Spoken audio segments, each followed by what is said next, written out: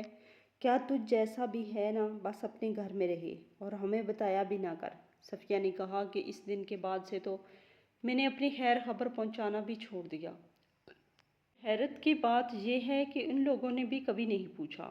2 بہنوں کی شادی ہو گئی ہے، وہ اپنے گھروں میں خوش ہیں، میرے بارے میں کسی کو پتہ نہیں۔ گھر کی بڑی بیٹی شاید اس طرح ذلیل ہوتی ہے، سب سے زیادہ ذمہ داری بھی اسی کے اوپر ہوتی ہے، سب سے زیادہ قربانی بھی اسی سے مانگی جاتی ہے، اور سب سے پہلے لوگ اسی کو بھول جاتے ہیں۔ جیسے جیسے صفیہ اپنی کہانی سنا رہی تھی، میری آنکھوں میں آنسو آ رہے تھے۔ اس نے کہا کہ مجھے بچا لے، میں نے وہ عمل کیا ہے، ابھی بھی میرے ساتھ وہ عمل کروایا گیا ہے۔ میں بہت زیادہ تکلیف سے گزری ہوں، میں نے بہت تکلیف کاٹی، مجھے نہیں پتا کہ میں زندہ بچوں گی، میں اب جینا ہی نہیں چاہتی ہوں۔ میں نے کہا کہ اب کس صورتحال کے تحت تمہیں یہ لوگ یہاں سے لے کر آئے؟ تو اس نے کہا کہ مجھے اچانک سے بہت زیادہ درد ہو رہا تھا، اس لیے یہ لوگ مجھے ہسپتال لے آئے۔ مجھ سے چلا بھی نہیں جا رہا تھا، مجھ سے کچھ کھایا بھی نہیں جاتا، میرے منہ میں کوئی ذائقہ بھی نہیں آتا، بالکل بھوک نہیں لگتی۔ جس طرح سے صفیہ بتا رہی تھی، مجھے لگتا تھا کہ اس کی باڈی میں TLC بڑی ہوتی جا رہی ہے۔ TLC باڈی میں تب بڑھتی ہے جب آپ کی پوری باڈی میں کوئی بہت ہی گندا انفیکشن پھیل جاتا ہے، اور جس طرح سے اسے اس عمل سے گزارا گیا تھا، وہ اس طرح سے رکھا گیا تھا، اس بات کے یہ چانس لگ رہے تھے کہ اس کی پوری باڈی میں انفیکشن پھیل چکا ہے۔ میں نے نرس سے کہا کہ اس کا PL ٹیسٹ کرواؤ، اور خود الٹرا ساؤنڈ کی تیاری کرنے لگی۔ میں نے اس سے کہا کہ تم ایسا بھی تو کر سکتی تھی کہ اپنی ساس کو کہتی کہ میں نے بات مان لی ہے اور اصل میں ایسا کچھ نہیں کرتی، کوئی جھوٹ بول دیتی۔ تو کہنے لگی کہ ڈاکٹر صاحبہ، آپ میری حلیے پہ نہ جائیے گا، میں کوئی بیوقوف عورت نہیں ہوں، میں نے آپ کو پہلے ہی بتایا کہ میں پڑھی لکھی ہوں، اور میں نے یہ سب کچھ کیا، لیکن میری ساس کو پتہ چل گیا، کیونکہ وہ ہر آدھے گھنٹے بعد مجھے چیک کرتی تھی۔ یہ نہیں دیکھتی تھی کہ میں کتنی تکلیف میں ہوں، اور یہ دیکھتی تھی کہ کہیں میں نے کپڑا اتار کے پھینک تو نہیں دیا۔ ایسے میں اس نے یہ بات میرے شوہر کو بتا دی، اور پھر اس میں یہ بھی لحاظ نہیں کیا کہ میرے ہاں ولادت ہونے والی ہے، میں ماں بننے والی ہوں۔ اس نے مجھ پہ ہاتھ اٹھایا۔ اس کے بعد میں ڈر گئی، اس بات سے نہیں ڈری کہ وہ مجھ پہ ہاتھ اٹھائے گا، مجھے تھپڑ مارے گا تو مجھے درد ہوگا۔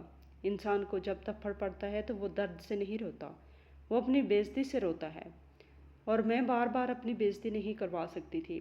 میرے ماں باپ جیسے بھی تھے، لیکن انہوں نے آج تک ہمارے منہ پہ تھپڑ نہیں مارا تھا، ہمیں کوئی گالیاں وغیرہ نہیں دی تھی، پر ہاں انہوں نے بھی مجھ پہ میری زندگی کا سب سے بڑا ظلم کر دیا تھا کہ وہ مجھ سے لاپرواہ ہو گئے۔ تبھی تو ان لوگوں کو کھلا موقع مل گیا۔ پتہ نہیں اس عورت کے دماغ میں کیا بات آئی، یہ بس کہتی ہے کہ بیٹا ہی ہونا چاہیے، بیٹی نہیں ہونی چاہیے۔ اس کو بیٹیوں سے نفرت ہے، لگتا ہے مجھے یہ لوگ پاگل ہیں، نفسیاتی ہیں، اور جس پیر بابا کے پاس یہ مجھے لے کے جاتی رہی، اس پیر بابا کے ساتھ اس کے خیال سے تعلقات ہیں۔ صفیہ کی زبان سے جو انکشافات ہو رہے تھے وہ سن کر میں حیران رہ گئی تھی، لیکن مجھے یقین تھا کہ ایسا ہو سکتا ہے، کیونکہ جہاں جہالت ہوتی ہے، دقیانوسی حرکتیں ہوتی ہیں، اس طرح کی باتیں ہوتی ہیں، وہاں پر پھر ساری جہالت کی ہی باتیں ہوتی ہیں۔ وہاں پہ لوگ ایک دوسرے کے ساتھ برے تو ہو سکتے ہیں، گاؤں کے لوگوں کے بارے میں یہ کہا جاتا ہے کہ ان کو کچھ پتہ نہیں ہوتا کیونکہ وہ سیدھے سادے ہوتے ہیں، لیکن تاریخ اٹھا کے دیکھ لیں، پولیس والوں سے جا کے پوچھ لیں، زیادہ تر جتنے بھی گناہگار لوگ ہوتے ہیں، جتنے بھی لوگ کرائم پیشہ ہوتے ہیں، ان میں سے آدھے سے زیادہ لوگوں کا تعلق گاؤں سے ہی ہوتا ہے۔ وہ لوگ گاؤں والے ہی ہوتے ہیں کیونکہ وہاں جہالت ہوتی ہے، ان کو کسی بات کا پتہ نہیں ہوتا، ان کے پاس کھونے کے لیے کچھ نہیں ہوتا۔ وہ سیدھے سادے لوگ ہوتے ہیں، بکریاں چراتے ہیں، گایوں کو پالتے ہیں، زمین ان کی زیادہ تر اپنی ہوتی ہے، نہیں بھی ہوتی تو ان کو کوئی مسئلہ نہیں ہوتا۔ گھر میں ایسی کوئی چیز نہیں ہوتی کہ جس کو رکھنے کے لیے وہ کہیں کہ ہمارے پاس گھر ہونا چاہیے، اچھا تو ہونی چاہیے۔ یہ بات میں ان دیہاتی علاقوں کے بارے میں کہہ رہی ہوں جو بہت ہی زیادہ دور دور ہیں اور جہاں پر ابھی بھی بہت سی سہولیات نہیں۔ صفیہ بھی ایسے ہی علاقے سے آئی تھی، اس اسپتال میں کام کر رہی تھی۔ یہ شہر کے بیچوں بیچ نہیں تھا، یہ شہر سے کافی دور تھا، یہاں سے شہر 6 کلومیٹر دور تھا اور پھر گاؤں بھی نزدیک پڑتے تھے اور زیادہ تر مریض گاؤں کے ہی آتے تھے۔ خیر میں نے الٹرا ساؤنڈ کی تیاری کر لی، لیکن جیسے ہی صفیہ کی طرف دیکھا، کیونکہ میں اس کا الٹرا ساؤنڈ کرنے لگی تھی، میری تو چیخیں ہی نکلنے لگی، بری طرح سے حیران رہ گئی۔ اور جیسے ہی میں نے الٹرا ساؤنڈ کرتے ہوئے مشین کی سکرین کی طرف دیکھا، مجھے ایسا لگا کہ آج میں نے مر جانا ہے۔ میری حالت بہت بری ہو گئی، مجھے ایسا لگ رہا تھا کہ میں کسی بڑے سے پہاڑ پہ کھڑی ہوں جہاں سے صفیہ نیچے گرتی جا رہی ہے۔ میں اسے بچانا چاہتی ہوں لیکن میرے ہاتھ میں نہیں ہے۔ بالکل ایسا ہی محسوس ہو رہا تھا مجھے، کیونکہ میں اس کی مدد بھی میں نے ہی کرنی تھی اور میری اپنی حالت غیر ہو رہی تھی۔ میں نے کہا، تم انسان نہیں ہو، لگتا ہے تم ڈائن ہو، تبھی ابھی تک زندہ ہو۔ تمہیں پتہ بھی ہے تمہارے ساتھ کیا ہو رہا ہے؟ اس کے چہرے پہ کوئی حیرانگی نہیں تھی، شاید وہ جانتی تھی کہ وہ پہلے سے ہی بہت بری صورتحال میں پھنسی ہوئی تھی۔ اس نے کہا، میری تو اب کوئی خواہش نہیں ہے، کوئی آس، کوئی امید نہیں ہے۔ میرے دل میں اگر اس بچے کی جان بچتی ہے تو اس کو بچا لیں۔ مجھے پینک اٹیک ہو گیا کیونکہ سامنے کا منظر ہی ایسا تھا۔ جیسا میں نے پہلے بتایا، ڈیوٹی پہ کوئی تھا ہی نہیں۔ میں نے جلدی جلدی ایک ڈاکٹر کو کال کی، اس نے کہا کہ وہ تو کسی شادی میں آئی ہوئی ہے۔ وہ بھی میری آواز سن کے گھبرا گئی اور اگر شادی میں نہیں ہوتی تو شاید فوراً آ جاتی۔ پھر اس نے مجھے کہا کہ ڈاکٹر بلال کو بلا لو۔ میں نے کہا کہ ہاں، یہ بات ٹھیک ہے، ویسے بھی مجھے کسی تجربے کار ڈاکٹر کی ضرورت پڑے گی۔ ڈاکٹر بلال نے میرے ساتھ ہی پڑھائی حاصل کی تھی اور وہ ہمارا کلاس فیلو بھی تھا۔ وہ بھی ابھی ابھی اسی کام میں آیا تھا۔ میں نے فوراً اسے فون کیا اور وہ مصروف تھا، پر میری آواز سن کے گھبرا گیا اور اس نے کہا کہ میں آ رہا ہوں۔ میں آپریشن کی تیاری کرنے لگی۔ میں نے خود کو بڑی مشکل سے سنبھالا، باہر گئی تو اسلم سامنے ہی کھڑی تھا۔ اس نے کہا کہ آپ چلا کیوں رہی تھی ڈاکٹر صاحبہ؟ میں نے اپنے آپ کو بڑی مشکل سے سنبھالا تھا۔ میں نے کہا کہ ہاں، میں چلا رہی تھی کیونکہ بات ہی ایسی ہے۔ میں نے کہا کہ کیا بات ہے؟ تو میں نے کہا، تم میری فکر چھوڑو اور صفیہ کے بارے میں سوچو، اس کا فوراً آپریشن کرنا ہوگا۔ میں نے آپریشن کا نام لیا، اس کے ساتھ سامنے آ کے کھڑی ہو گئی اور کہنے لگی کہ ہاں، آپریشن کریں تاکہ آپ لوگوں کو فیس دے دیں۔ آپ جیسے ڈاکٹر تو اپنی فیس لینے کے لیے ہی آپریشن کا کہہ دیتے ہیں، جبکہ ہوتی نارمل ڈلیوری ہے۔ نجمہ کے ساتھ بھی ایسا ہی ہوا تھا۔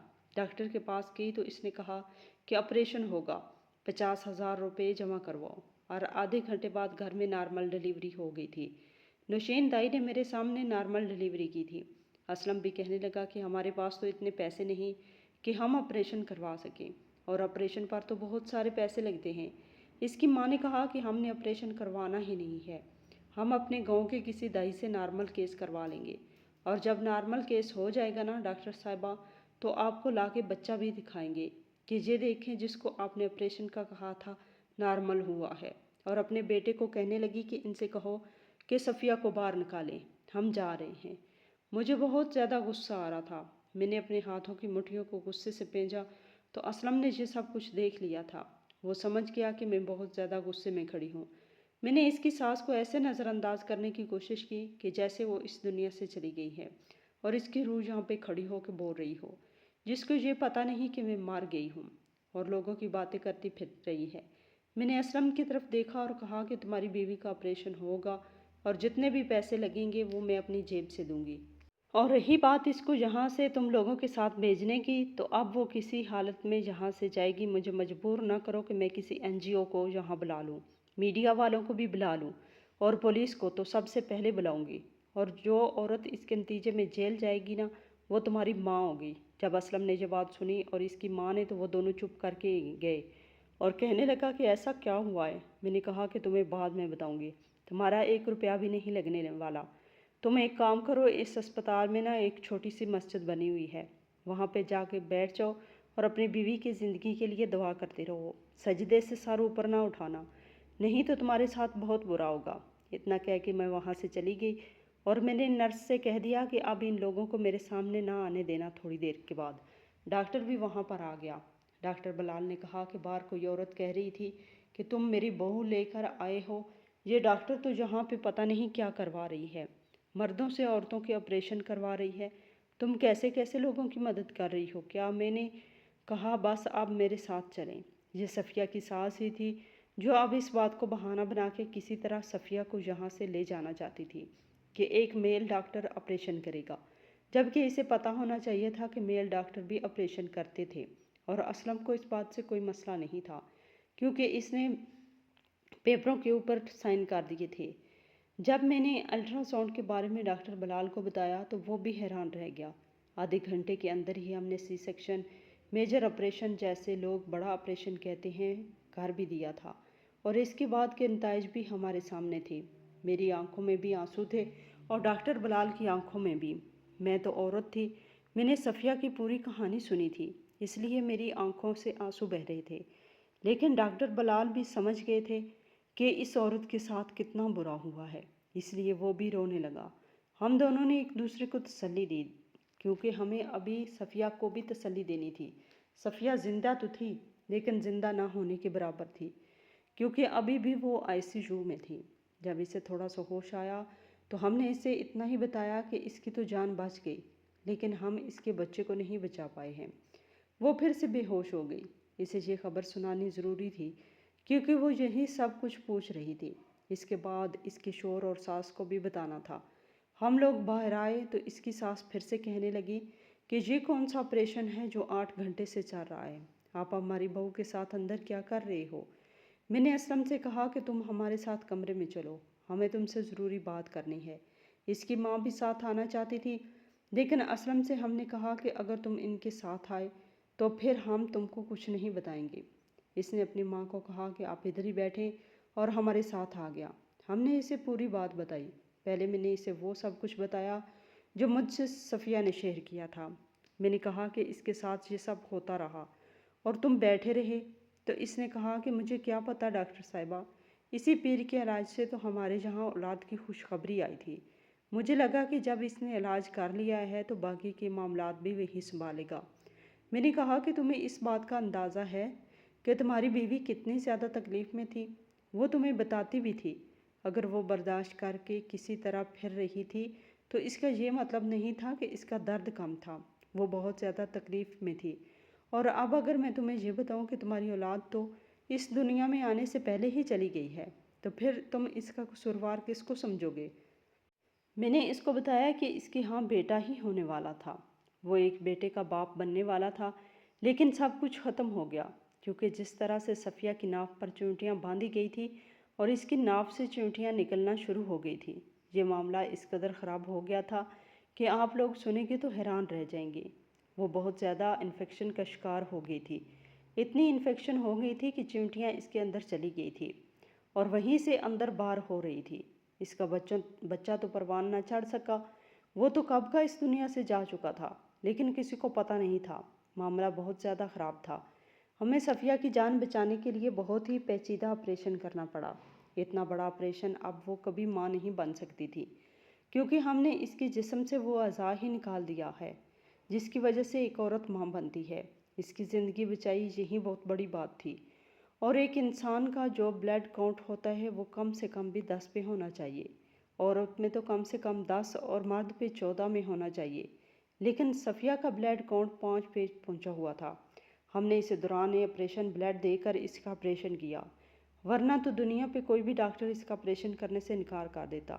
اتنے کم بلڈ کاؤنٹ کے ساتھ کسی مریض کا آپریشن کرنا اس کی زندگی سے کھیلنے کے برابر ہوتا ہے، لیکن ہم نے کسی طرح اس کو بچایا، تبھی تو وہ ICU میں تھی۔ ابھی بھی پتہ نہیں تھا کہ وہ پوری طرح صحتیاب ہو پائے گی یا نہیں۔ اگلے 4 دن اس کی زندگی کے بڑے ہی خطرناک اور بہت زیادہ حساس دن ہونے والے تھے۔ میں نے ڈاکٹر بلال سے کہا کہ وہ اسلم کو وہ سب کچھ دکھائیں جو ہم نے دیکھا ہے تاکہ اس کی عقل آ جائے اور جب ایسا ہوا تو اسلم بھی میری طرح چیخے مار مار کے رویا۔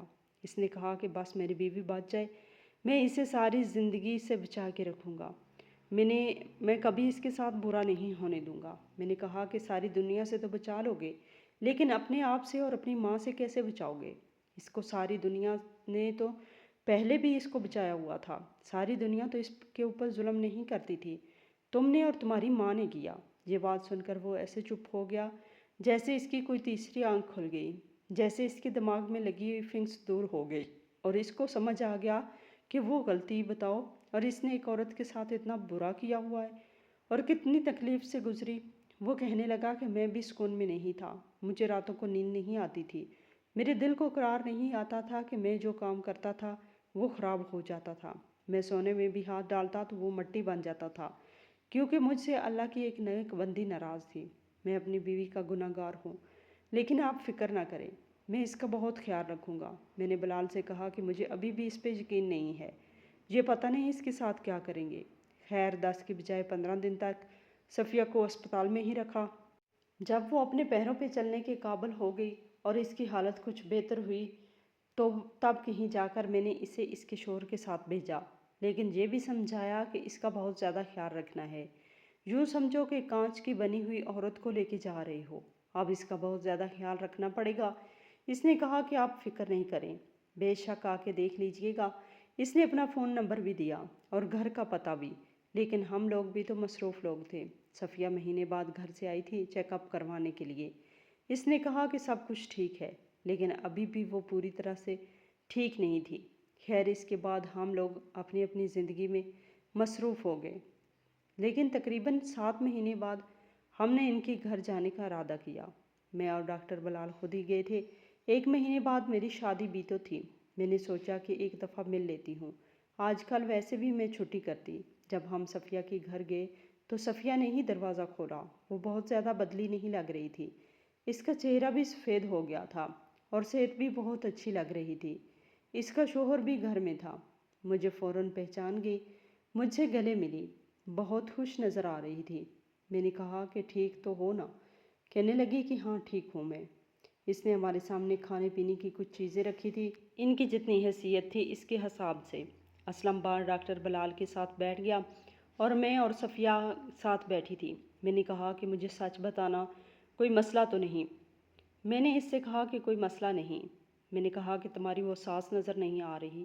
تو کہنے لگی اسلم کو بھی پتہ چل گیا تھا کہ ان کا پیر صاحب کے ساتھ چکر چل رہا تھا، اس لیے انہوں نے اسے پیر صاحب کے آستانے پہ ہی چھوڑ دیا اور وہ تب سے واپس نہیں آئی۔ اس بات کو آج 2 مہینے ہو گئے ہیں۔ میں نے کہا بہت اچھا ہوا، چاہے جیسا بھی ہو تمہاری زندگی تو بچ گئی۔ کہنے لگی کہ پر اب اس زندگی کا کیا فائدہ، میں تو کبھی ماں نہیں بن سکتی۔ میں نے کہا کہ اگر ایسا نہیں کرتے تو تم زندہ بھی نہیں ہوتی۔ وہ اس بات سے زیادہ پریشان تھی کہ پھر سے ماں نہیں بن پائے گی۔ لیکن جب ہم لوگ وہاں سے واپس آ گئے تو بلال نے مجھے کہا کہ اسلم نے کہا ہے کہ ہم لوگ بچہ گود لینا چاہتے ہیں، تو آپ ہماری مدد کریں۔ مجھے یہ سن کر بہت خوشی ہوئی، اسلم واقعی بدل گیا تھا۔ تھوڑی محنت کی، ہم لوگوں نے ادھر ادھر سے پتہ کیا، ہماری بات زیادہ سنی گئی اور 1 مہینے کی محنت کے بعد ان کو ایک ایسی عورت کا بچہ مل گیا جو اس دنیا سے جا چکی تھی اور اس کا باپ بھی نہیں تھا۔ پوری کہانی سنانے کا مقصد یہی ہے کہ آپ لوگوں کو یہ پتہ چلے کہ جن کے ساتھ پہلے برا ہو ان کے ساتھ بالآخر کچھ اچھا بھی ہو، لیکن پھر بھی اس طرح کی جہالت سے دور رہنا چاہیے۔